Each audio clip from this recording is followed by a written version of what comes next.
Alors qu'il multiplie les livres pour y dire la vie et l'amour, partageant ses propres expériences, à la fois médecin et poète, écrivain et enseignant, Jean Désy nous laisse sans mots quand il s'agit de le décrire. Nomade sans âge, amoureux fou du Grand Nord dont il est le chantre incontournable, il est un paradoxe que nul n'a envie d'élucider afin d'en préserver tout le charisme et la poésie. Né à Kenogami le 7 mars 1954, fils de Germain Désy, ouvrier, et de Madeleine Gagnon, native de Port-Alfred, il grandit à Québec. Cependant, chaque année, les grandes vacances le ramènent à sa terre natale, le temps de raviver ses racines au sel des eaux du fjord et au bleu du fruit sauvage. Parallèlement, auprès des scouts, il nourrit un besoin impérieux de vivre dans la nature plutôt que dans les villes. Le nomade rêve de la blancheur nordique, l'idéaliste souhaite combattre le côté sombre de la maladie par la médecine. Il confie « La médecine est un lieu mythique. Elle appelle ceux qui veulent aider. Elle répond à l'idéalisme. Mais c'est facile d'être happé par elle. » Pourquoi se limiter? Il ne renoncera à aucune de ses passions.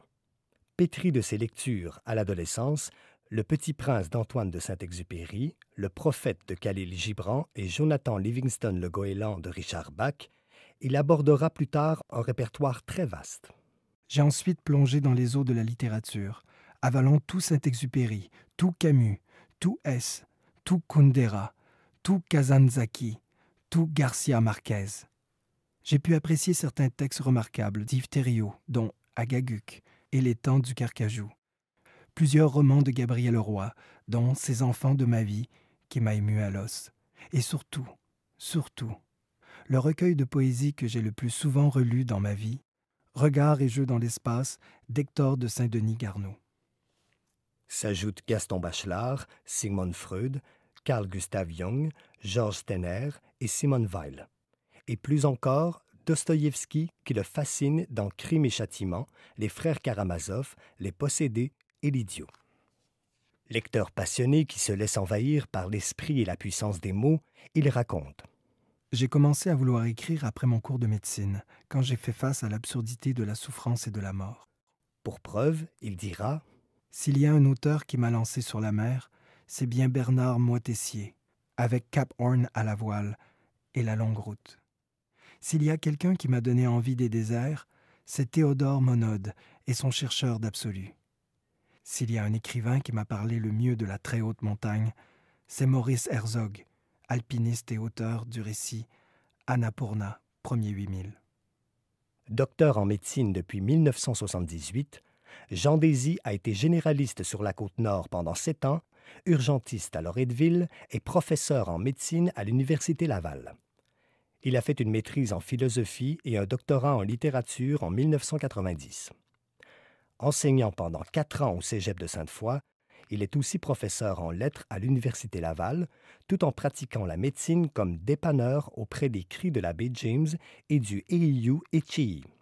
Il est également parrain auprès de jeunes auteurs de l'Union des écrivains québécois. L'homme devenu doit beaucoup à son mentor, Louis-Edmond Hamelin, géographe de la nordicité, linguiste et petit cousin de sa mère. Parmi les êtres qui l'ont marqué, il nomme Maurice Aymon, professeur de littérature et directeur de sa maîtrise sur la rêverie du froid et de sa thèse, ainsi que Thomas de Coninck, professeur à la faculté de philosophie, croyant et humaniste. Jean Désy parle volontiers de ce qu'il a reçu, plus discret sur les décennies au cours desquelles il s'est généreusement donné comme médecin, comme enseignant et comme auteur de plus de 35 œuvres romanesques et poétiques. De nombreux prix lui ont été attribués.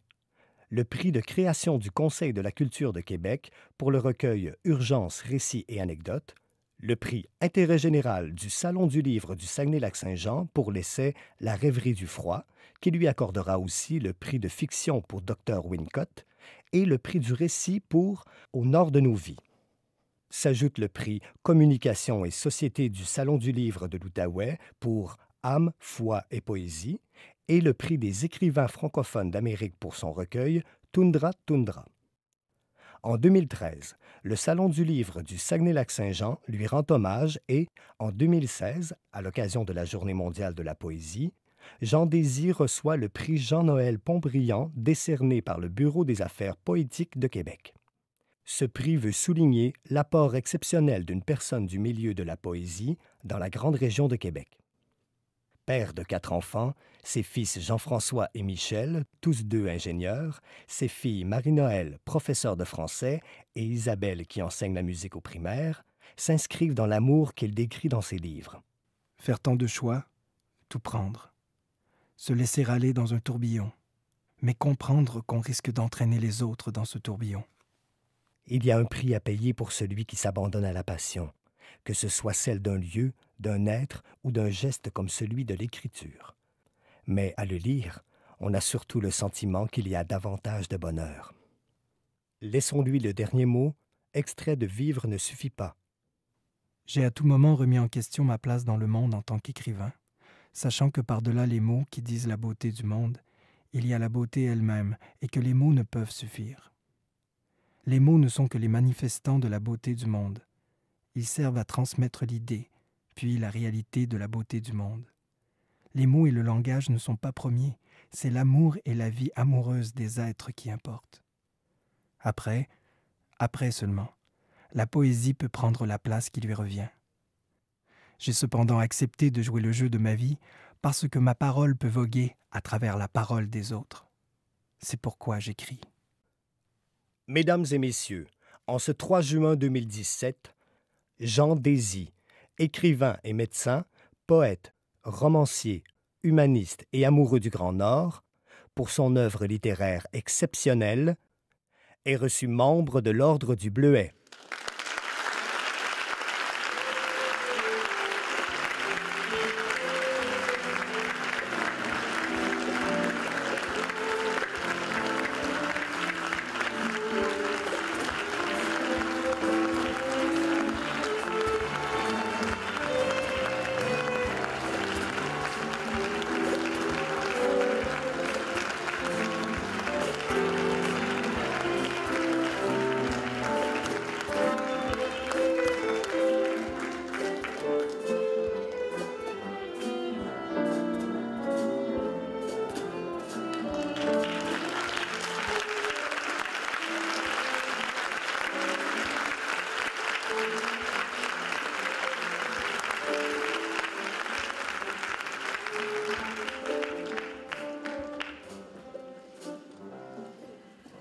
M. Désy est accompagné de M. Michel Bonneau, le président de l'Ordre du Bleuet.